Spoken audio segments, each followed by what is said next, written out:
As 2013 wound to a close, NASA's Exploration Systems Development Division powered through an array of tests and milestones.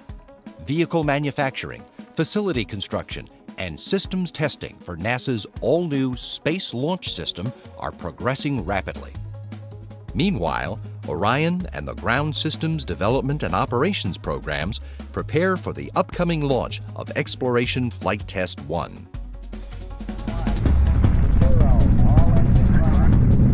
The Orion Stage Adapter Diaphragm is a lightweight composite structure that protects the Orion crew capsule from hazardous gases produced by the upper stage engines. The diaphragm was recently pressure tested by joining it to the adapter and sealing with a vacuum. This pressure test simulated atmospheric conditions the hardware may experience during flight and is another essential milestone to ensure crew safety. The Space Launch System's Adaptive Augmenting Control System was tested at the Armstrong Flight Research Center in November. To test the system, SLS's automated avionics computer was installed on one of NASA's versatile FA-18 jets for analysis and validation.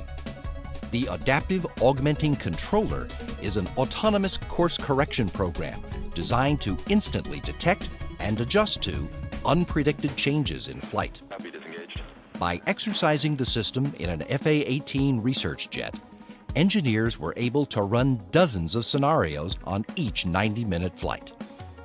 Successful deployment of this innovative control system will increase performance and robustness of the rocket as it is steered along the path to deep space.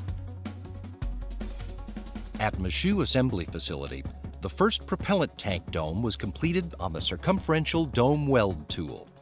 The massive propellant tanks used on the SLS core stage are unlike any that have ever been made before and require new tools and processes for construction. The nearby Vertical Assembly Center will house one of the world's largest friction stir welders, which will be used to assemble the liquid hydrogen and oxygen tanks. Last November, 90 trucks poured 900 cubic yards of concrete foundation in preparation for the new Vertical Assembly Center's tower structure and welding elements. This amount of concrete is similar to a foundation for a major modern hotel and will accommodate one of the largest welding tools in the world.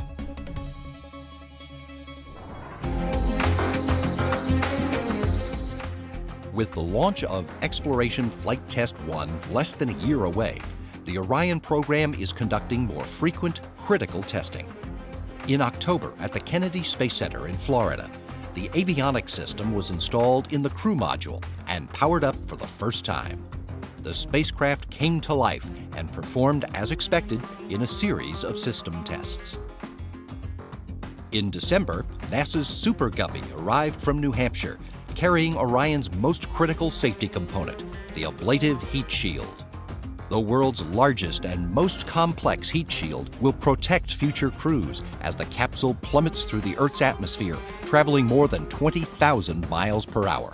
The heat shield will experience temperatures nearing 4,000 degrees Fahrenheit.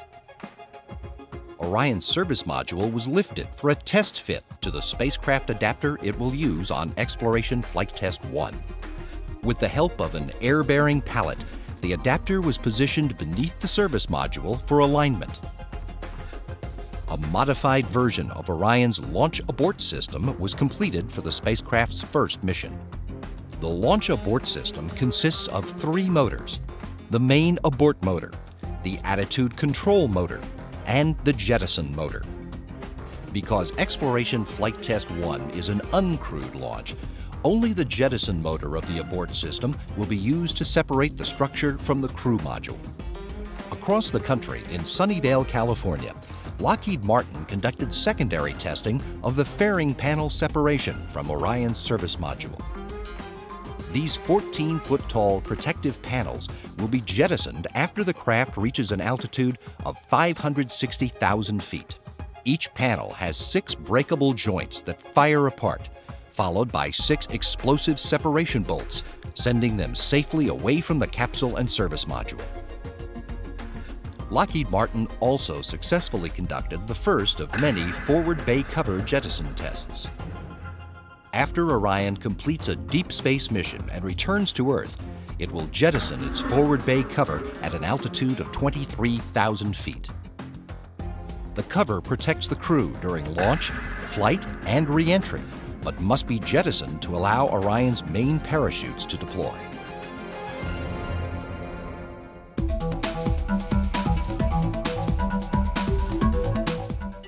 At KSC's Vehicle Assembly Building, engineers test fit 4 ogive panels to the Orion ground test article. These 4 panels will cover the Orion capsule during launch and attach to the launch abort system. The ogive panel confidence fit was one of many tests designed to simulate the procedures for manufacture, assembly, and stacking. Although NASA and the U.S. Army may seem like unlikely collaborators, both agencies face the same challenges of keeping their men and women safe from chemicals and explosive projectiles. This mutual interest led to NASA's acquisition of 4 mine-resistant, ambush-protected trucks for use as emergency escape vehicles from Launch Complex 39. The 40,000-pound MRAPs came from Red River Depot in Texas and will be ready for use after some minor modifications. Launch Complex 39 is also getting an upgrade to its mobile launcher. The 405-foot steel tower is being reconfigured and strengthened to accommodate the weight, size, and thrust of the SLS vehicle. After a successful year of construction and testing in 2013, NASA's Exploration Systems Development Division looks forward to its biggest test yet, the flight of EFT-1 in the fall of 2014.